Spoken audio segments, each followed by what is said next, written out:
আসসালামু আলাইকুম। এসএসসি 2026 সালের পরীক্ষার্থীরা, এসএসসি 26 পরীক্ষায় মূল্যায়ন পদ্ধতি এবং পরীক্ষা পদ্ধতি অর্থাৎ এসএসসি 26 পরীক্ষা এবং মূল্যায়ন পদ্ধতি দুইটাতেই পরিবর্তন আসছে কি এমন প্রশ্ন এসএসসি 26 ব্যাচের প্রত্যেকটা শিক্ষার্থীর। কেন এমন প্রশ্ন? কারণ শিক্ষামন্ত্রী নিজে বলেছে পরীক্ষা পদ্ধতি এবং মূল্যায়ন পদ্ধতি দুইটাতেই আমরা সংস্কার করব। এখন ওই সংস্কারটা কি? সিকিউ এমসিকিউ মিলে পাস দিবে নাকি অন্য এমন সংস্কার করবে যেটা আমাদের জন্য বিপজ্জনক হয়ে যাবে? মাত্র 310 টাকায় যারা এখনো আমাদের এসএসসি 26 টার্গেট প্লাস কোর্সে যুক্ত হয়নি, খুবই দ্রুত করো। কারণ কি একটা মাত্র কোর্সে তুমি সকল সাবজেক্টের এ প্লাস সাজেশন পাচ্ছ, পিডিএফ আকারে বিগত 5 বছরের বোর্ড এমসিকিউ উত্তর সহ পাচ্ছ পিডিএফ আকারে, প্রত্যেকটা সাবজেক্টের প্রত্যেকটা চ্যাপ্টার অ্যানালাইসিস করা জ্ঞানমূলক অনুধাবনমূলক প্রশ্ন উত্তর পাচ্ছ পিডিএফ আকারে, প্রত্যেকটা চ্যাপ্টার অ্যানালাইসিস করা সংক্ষিপ্ত প্রশ্ন উত্তর পাচ্ছ পিডিএফ আকারে। এছাড়া গ্রামার অংশে শর্টকাট টেকনিক, লিখিত অংশে শর্টকাট টেকনিক, পড়াশোনার রুটিন, এ প্লাস গাইডলাইন সবকিছু পাচ্ছ মাত্র এই একটা কোর্সে। সামনে সময় খুবই অল্প, এই জন্য যারা এখন আমাদের কোর্সে যুক্ত হন এই স্ক্রিনে যে নাম্বারটা দেখতে পাচ্ছ এই নাম্বারে 310 টাকা কোর্স ফি পাঠিয়ে এই নম্বরেই হোয়াটসঅ্যাপে আমাকে জানাবে ভাই কোর্স ফি পাঠিয়েছি, সাথে তোমাকে গ্রুপে যুক্ত করে নিব, তখন থেকে তোমার এই প্লাস প্রস্তুতি শুরু হয়ে যাবে। যে কোনো একটা কিছু তো হবে। শিক্ষামন্ত্রী বলেছে ঈদের পর এর রোডম্যাপ প্রকাশ পাবে। ঈদের পর তো আমাদের পরীক্ষা, এখন পরীক্ষার সময় হলো না। যদি মূল্যায়ন পদ্ধতির সময় যদি রোডম্যাপটা প্রকাশ পেয়ে যায়, মানে ঈদের পর রোডম্যাপ প্রকাশ পেলে সেটা কার্যকর হবে পরবর্তী সকল পরীক্ষার ক্ষেত্রে। যদি আমাদের পরীক্ষার আগে এই রোডম্যাপ প্রকাশ পায় তাহলে পরীক্ষার ক্ষেত্রে কার্যকর হবে। যদি খাতা মূল্যায়নের আগে এই রোডম্যাপ প্রকাশ পায় তাহলে খাতা মূল্যায়নের ক্ষেত্রে কার্যকর হবে। অর্থাৎ যখনই প্রকাশ পাক তখন থেকে পরবর্তী সময়গুলোতে কার্যকর হবে। এখন শিক্ষামন্ত্রী নিজে বলেছে যে ঈদের পরে আমরা এই রোডম্যাপটা প্রকাশ করব।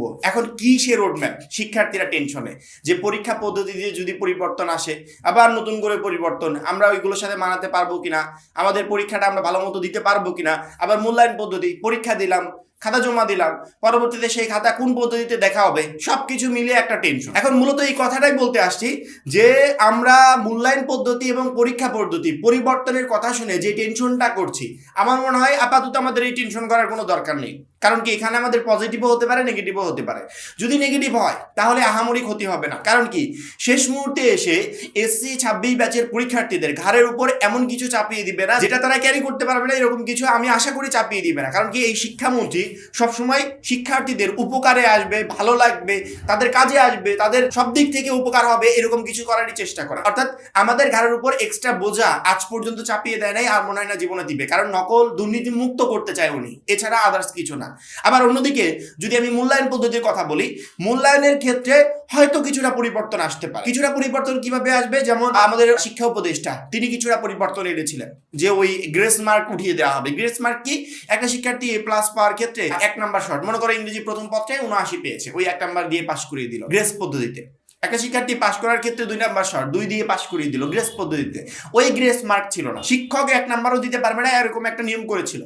এখন আমাদের নতুন যিনি শিক্ষামন্ত্রী উনি মূল্যায়ন পদ্ধতিতে কেমন নিয়ম করবে সেটা আসলে দেখার বিষয়। সামনে ঈদের পর আমরা ইনশাল্লাহ দেখবো, এবং আমার মনে হয় না যে এতে শিক্ষার্থীদের কোনো ক্ষতি হবে। আমি প্রত্যেকটা শিক্ষার্থীকে বলি নিয়ম ওই দিক যেমনই হোক, আমি যেন এ প্লাস প্রিপারেশন নিয়ে পরীক্ষার হলে যেতে পারি, এ প্লাসটা কনফার্ম করতে পারি। ওই 80তে এ প্লাস 80 কনফার্ম করবো বিষয়টা এরকম না, 90 প্লাস নাম্বার কনফার্ম করবো। 90 প্লাস নাম্বার ওঠানোর মতো প্রশ্ন যাতে তুমি কমন পাও সেই দিকটা আমি দেখবো। আমি তোমাকে এমনভাবে গাইড করবো, এমনভাবে সাজেশন দিব, এমনভাবে গাইডলাইন দিব যেগুলো তুমি সামনের এই বোর্ড পরীক্ষা পর্যন্ত যদি ফলো করতে পারো ইনশাল্লাহ 90 প্লাস নাম্বার তোমার প্রত্যেকটা সাবজেক্টে থাকবে। সেক্ষেত্রে মূল্যায়ন পদ্ধতিতে যেমন পরিবর্তন আনুক সেটা আমাদের উপর কোনো ইফেক্ট ফেলবে না। দ্বিতীয়ত, পরীক্ষা পদ্ধতিতে সিকিউ এমসিকিউ মিলে পাশের একটা গুঞ্জন উঠেছে, যেটা অনেক আগে ছিল আমাদের এডুকেশন সিস্টেমে। এখন শিক্ষামন্ত্রী যদি শিক্ষার্থীদের দিক বিবেচনায় যে শুধুমাত্র এই ব্যাচ না, এর প্রভাব মানে এর ফল পরবর্তী কয়েক ব্যাচ গ্রহণ করবে, যদি সিকিউ এমসিকিউ মিলে পাশের সিস্টেমটা করি, ওই যে 6 লক্ষ প্লাস ফেল গেছে না, এর ভিতরে অনেক শিক্ষার্থী আছে সবগুলো সাবজেক্টে ভালো করেছে, একটা সাবজেক্টে এমসিকিউতে খারাপ করেছে,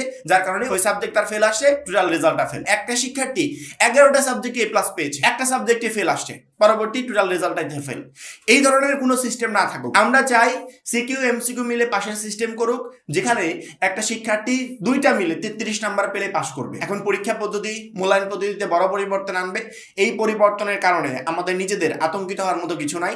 কারণ কি হয়তো এটা আমাদের ফেভারেও আসতে পারে। এখন ঈদের পর আমরা একমাত্র বুঝতে পারবো যে শিক্ষামন্ত্রী কি করছে। তবে আমাদের আশা যেটাই করুক সেটা যেন শিক্ষার্থীদের ফেভারে থাকে, যাতে শিক্ষার্থীরা এর সুফল ভোগ করতে পারে। এবং প্রত্যেকটা শিক্ষার্থীকে বলছি পরিবর্তন যেরকমই হোক আমরা আমাদের মতো বেস্ট প্রিপারেশন নিয়ে পরীক্ষার হলে যাব। কারণ কি আমরা যদি ভালো মতো পরীক্ষা দিতে দিতে পারি, সেক্ষেত্রে কোনো পরিবর্তনই আমাদের উপর কোনো ইফেক্ট ফেলতে পারবে না। প্রত্যেকটা শিক্ষার্থী নিজেদের মতো এই শেষ মুহূর্তে ভালো একটা প্রস্তুতি নিবে, যেই প্রস্তুতিতে তুমি এসএসসি 26 পরীক্ষায় প্রত্যেকটা সাবজেক্টে A+ কনফার্ম করতে পারবে। এবং যারা এখন আমাদের এসএসসি 26 টার্গেট প্লাস কোর্সে যুক্ত হওয়া খুবই দ্রুত যুক্ত হয়ে যাবে, কারণ কি একটা মাত্র কোর্সই তোমাকে প্রত্যেকটা সাবজেক্টে A+ পেতে প্রচন্ড পরিমাণে হেল্প করবে। সবাই ভালো থাকবে, সুস্থ থাকবে, আল্লাহ হাফেজ।